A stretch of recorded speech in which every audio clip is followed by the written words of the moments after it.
Okay, here we are in lesson 3, and in this lesson I'm going to show you how we actually make money in the pretty house business, at least a part of the pretty house business. I'm certainly not going to cover everything you'll ever need to know about the pretty house business in this one lesson, but when you see the different profit potentials in houses that people will just give to you for the asking, I hope that you will begin to realize how important taking the time to learn this business truly is, because it can create instant cash flow for you.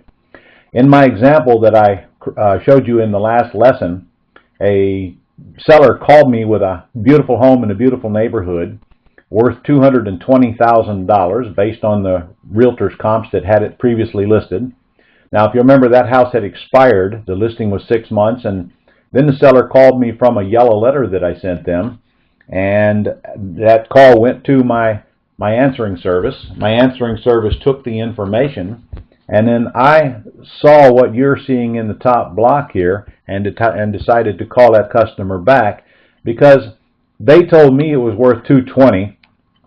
I knew that they were probably about right just based on a little previous experience in that neighborhood, and they told me that they owed $198,000. So I saw that the seller was only asking for debt relief. His words were exactly, "I just want out." So that told me that the seller was willing to give away the equity that they had.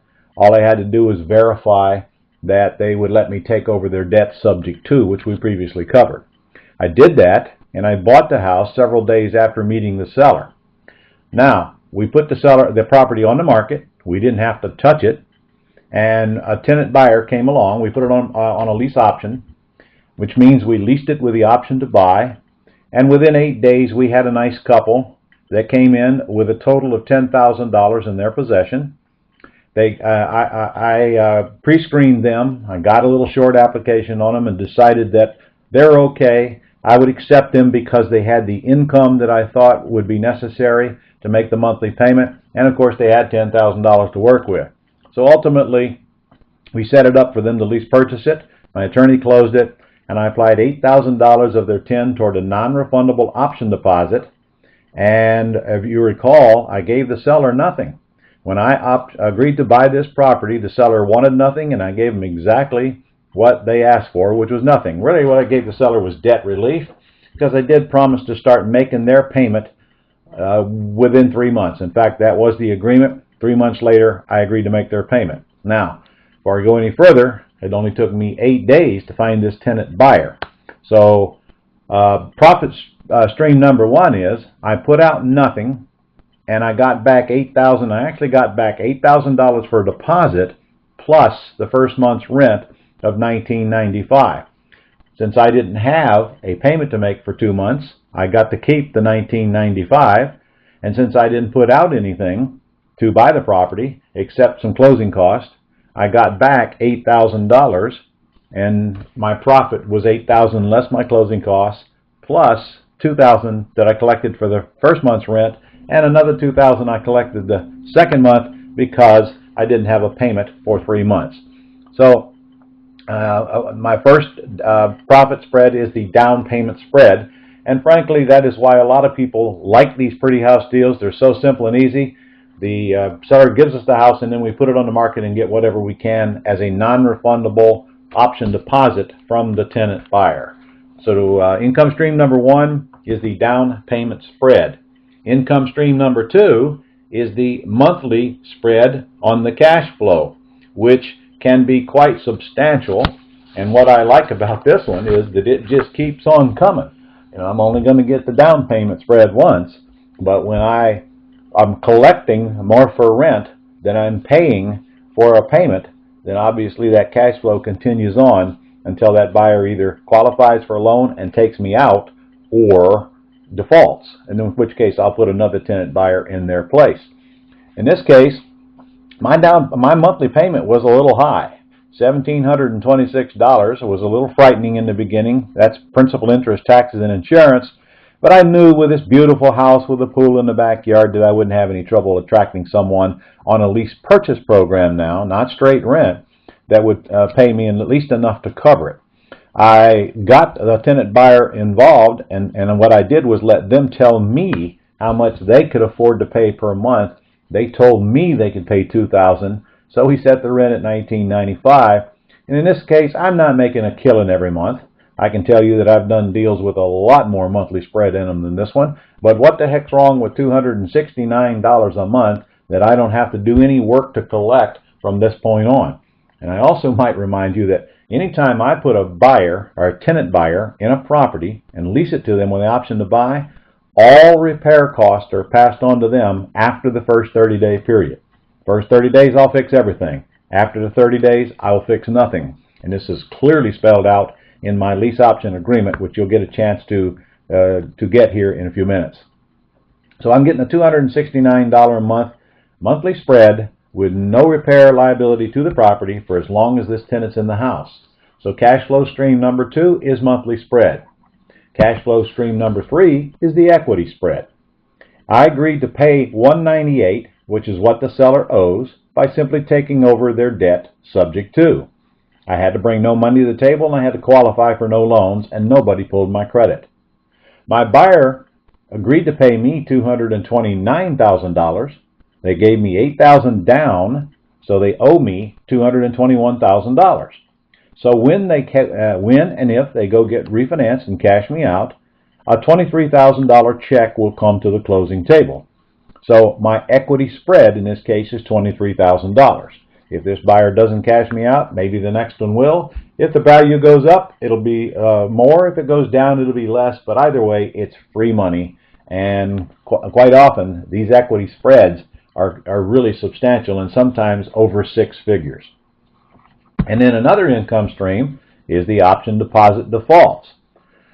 When you're getting properties, even if they're lovely properties in lovely neighborhoods, your objective may be to lease option them out to tenant buyers, but we have to consign ourselves that not everybody's going to buy, even when we make it easy for them to do so. So they're agreeing to buy, they're putting up $8,000 with full intent to buy, but then there's Murphy and time. When you're putting someone in a house and they're living there for several months or several years, sometimes their needs change or their wants changed.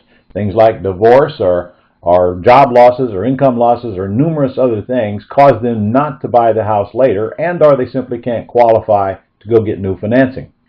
So they are crystal clear when they come in and they sign off on it at closing that $8,000 is non-refundable if they do not buy.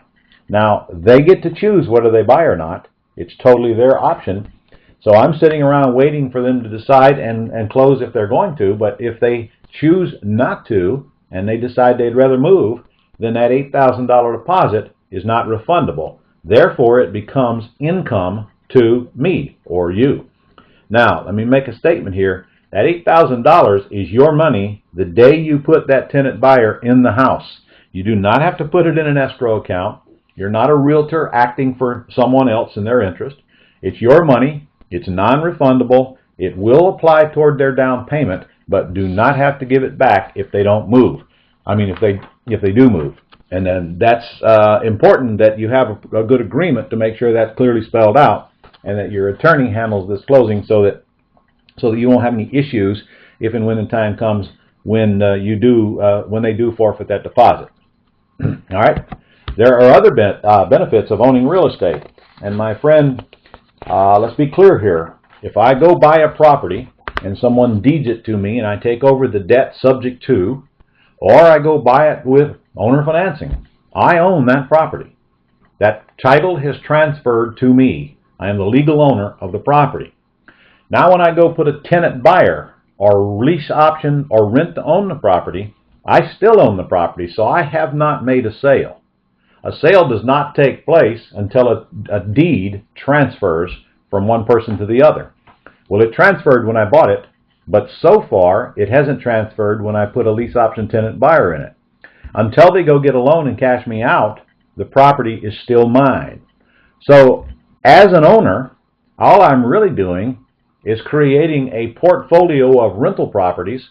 However, I'm getting the best of the best tenant buyers in there, and I'm creating a completely different business than if I'm just renting properties out to tenants who can barely put up the first month's rent and a deposit. much less have any mental or financial stake in the deal. When I'm lease optioning to tenant buyers, I have a lot of advantages. One of them is income, of course, as we just discovered, monthly income, income on the front end, and income on the back end. But since I own the property, I also get to depreciate it. The IRS says that over a period of 39.5 years, I can write off the value of that property minus the land and take a tax deduction. And if you have many of these properties out there, that's quite a substantial tax savings that you get just because you own the property. Depreciation is based on what you paid, not your personal liability or how much money you spent out of your pocket to buy the property. And then, of course, I get equity. I get equity the day I bought the property. And frankly, I would almost never, if not never, buy the property if I didn't get free equity. I expect the debt that I take over to be less than the current market value of the property, or I lose interest in it very, very fast. And in today's market, even with all of the overfinanced, overleveraged properties out there, there's still a ton of them that come at you that still have some equity in it. Now, you don't need a lot of equity, but you do have to have a reason to buy, so therefore, you probably are going to need a good low monthly payment so you can get a monthly spread, and you got to get into it for nothing so that you can get some cash when you get that deposit coming in, and whatever equity you have may be your secondary reason for buying, but you still need some when you buy the property. And of course, if you get appreciation, which means the value of the property goes up, that's a cool thing too. And in 2004 and 5 and 6, there was a lot of that going around. A lot of people got very wealthy because they happened to be owning properties during a time when appreciation made them rich. Well, that's not the case. As I'm recording this, we're not in an appreciating market right now. However, regardless of the appreciation, whether we get it or whether we don't, we still get all the other benefits of owning real estate. And we got them for free if you learn how to buy them correctly without using your money or credit. And of course, we do that with leverage, which means we don't use our money or credit. And that's the beautiful thing that we have in real estate that you'll find in no other business. And I'll come back to that and discuss that here in just a minute. And that's why real estate is an ideal investment. We get income, depreciation, equity, appreciation, and leverage. Leverage meaning we're not using our money and our credit. So I guess coining it as an investment would be an incorrect statement, because an investment generally indicates that you're actually investing money to get an asset. Not true here. Now back to a little bit of basics here to make sure that all of our viewers, even those who don't have any history in real estate, clearly understand what we've done here. There's a big difference between a note and a mortgage, and a note or a deed of trust. So before I go any further, you're either in a mortgage state or you're in a deed of trust state. You're likely not in both. I live in Florida. We use mortgages. You live in Texas. You use deed of trust. Either way, there's always a note attached to that document. A note is the debt instrument. The note is the document that says you will pay X number of dollars over X period of time until it's paid off. The mortgage is simply the glue that attaches the note to the house. So, when you're signing on a note, you're creating liability. When you're signing on a mortgage, there is no liability.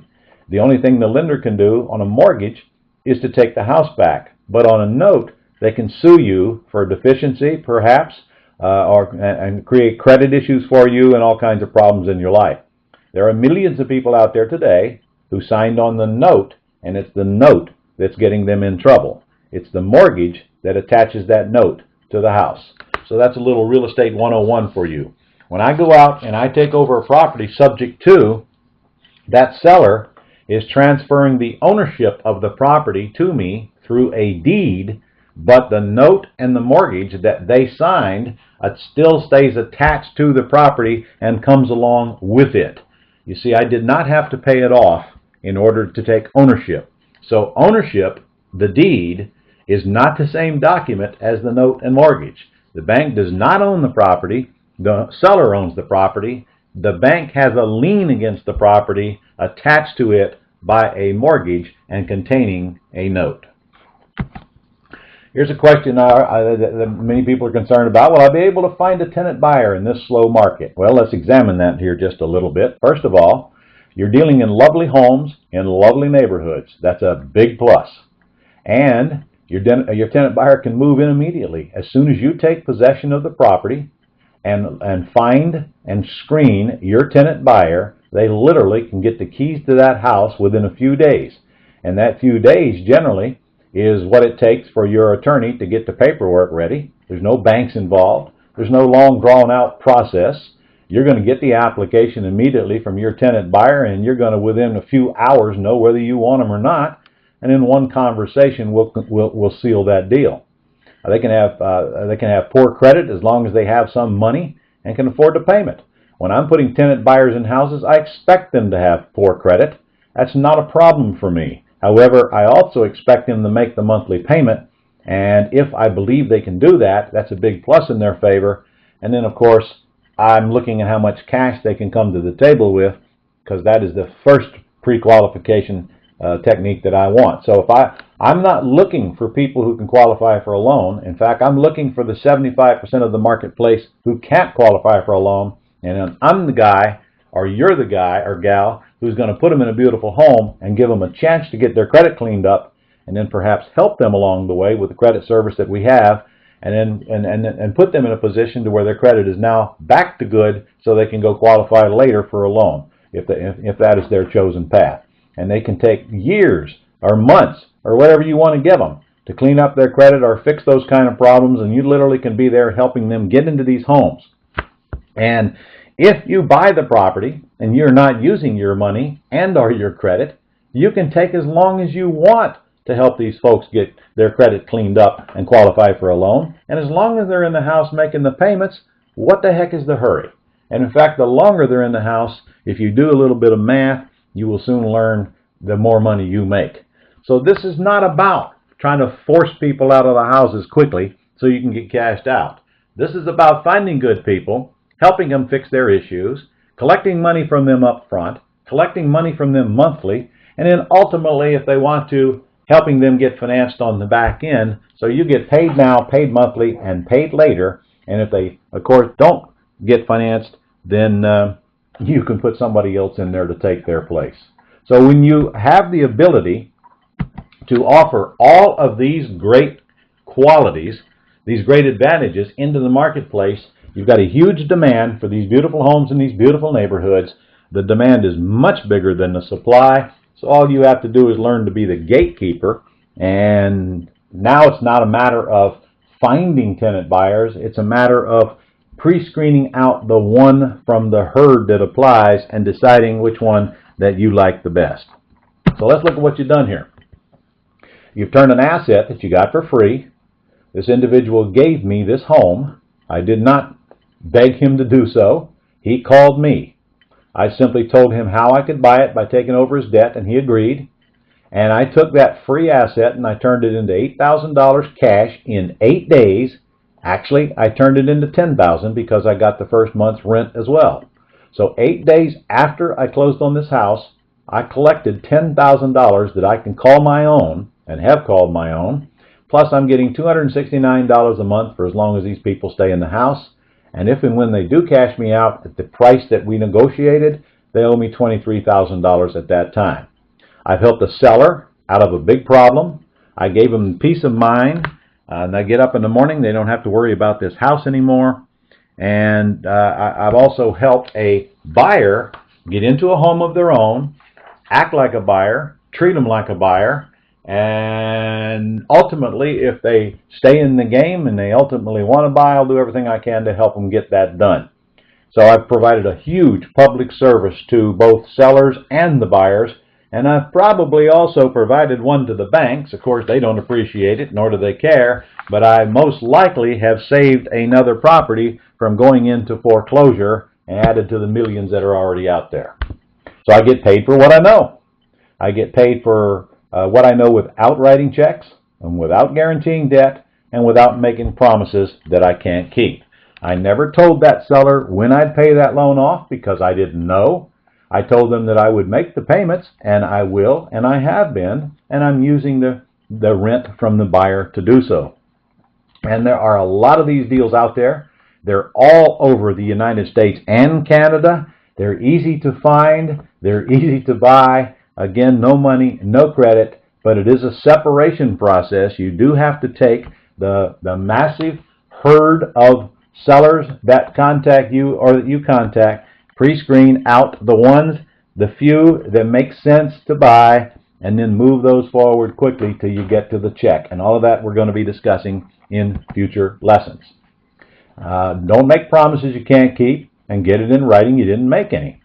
Now, when we offer a purchase and sale agreement to the seller, they will sign that agreement, and they will sign a authorization to release so we can get information on their loan. But we ultimately get the attorney to close the deal so that we are sure that any promise that we made, which is in my case is going to be rare, I'm going to make any, except that, hey, if you want to sell, I'm going to buy, is put in writing and clearly disclosed at that time. So we don't tell people crazy stuff like I'll have your loan paid off at the end of the year, and we don't make promises that we're not sure we can keep, and then we don't have to keep them. Now you can download my CYA letter, and my CYA letter stands for Cover Your Assets. You'll find that in your Forms and Agreements library as a Gold Club member, and that is something that will get signed at closing. So pull it off of there and read it, and you'll see why you want that signed. There will never be any disputes about what you said and what you didn't said with that signed at closing. Also, the lease purchase agreement that you use is very important. It has to clearly disclose your obligations and their obligations when you're putting a tenant buyer in the property. And in my case, I want them to do all of the repairs after 30 days. I want to make sure that the deposit is non-refundable and there's no argument or dispute about this. So when your attorney gets my lease option agreement from your Forms and Agreements library, which you can actually fill in the blanks for them if you like before sending it to them, but make sure that your attorney gets my agreement, and if they want to add something to it, fine, but you'll find that that agreement is written to protect your interest without being so one-sided that it would never hold up in court. That agreement has held up in court, and it is very clear and very fair, but there's things in there that you would probably forget to put in one if you didn't have that one as a model. You're not an attorney. Don't act like an attorney. Don't do the work of an attorney. And I don't want to ever catch anybody doing their own closing or doing their own lease option agreement over your own tabletop. This is what will get you in trouble. You let the attorneys do what they do best. You let them make sure you're complying with current law and that any disclosures that need to be signed are signed. And that's why you're not paying them. Your buyer's paying them. When I'm selling on a lease purchase, my buyer brings in the few $100s that my attorney charges to close that lease purchase. So you're not even going to be paying the cost. So why on earth would you not let your attorney handle what they do best, which is agreements and closings? And if you tell it like it is, and you don't lie to get your way, then you'll be doing business with people that clearly understand why you can or cannot do whatever it is you're discussing. And if you're not telling a bunch of whoppers to get the deal done, you won't have to remember who you lied to last.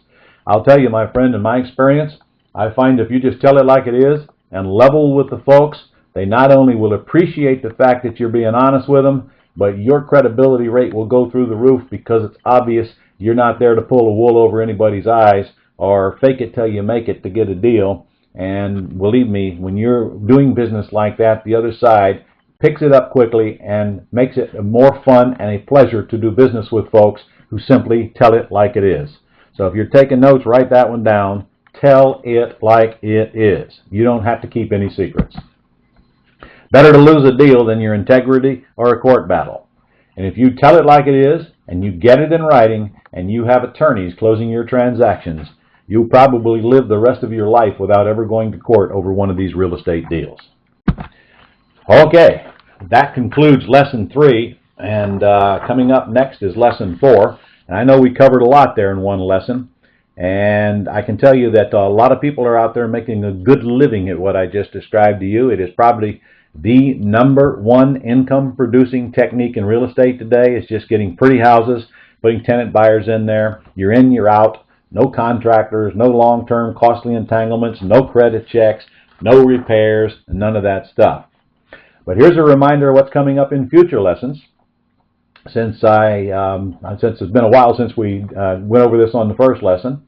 In lesson number 4, I will be talking about the ugly house business, but we've got a lot of stuff to cover yet, like determining the market value, how to estimate repairs quickly, what to offer on pretty houses and on ugly houses, how to pre-screen sellers on both, presenting offers, handling objections, where to get the money in those cases where we need it, how to locate motivated sellers, how to locate motivated buyers, and why houses don't sell, multiple selling methods that we currently use today. We're going to talk about growing wealthy in your IRA and what you can and cannot do in your IRA and why it's so critically important that you learn to grow tax-free instead of taxed. I'll create a lesson on tips on business management that I've learned over the years, things that only a lot of years in the arena slugging it out would discover, why some people fail and why I hope you won't. We'll talk about the best way to get started, the easiest ways to get started, and ultimately when I'm through with this series of lessons, we'll come back and my last lesson will be the entire business in one lesson. So as you can see, we're just getting started. We got a lot more to cover in the coming lessons. So this would be a great time for you to refer a friend to the Gold Club if you haven't already and get them started on these lessons. And all they need to do is join the Gold Club to do it. This is one of the Gold Club membership benefits. It doesn't cost a dime, and you can take these lessons at your leisure. I told you at the beginning that this was a $5,000 seminar, and I'll bet you by the time you get through, you're going to see why it is worth way more than that. You're getting it at no charge. Now, lesson 4 is all about how to flip a junker or a bank-owned property and make a quick $5,000 to $10,000 and never own a house. And if you recall, that was also what I cover in the wholesaling course that you likely got free as you joined the Gold Club as a new member. So go tell all your friends, and I'll see you on lesson 4.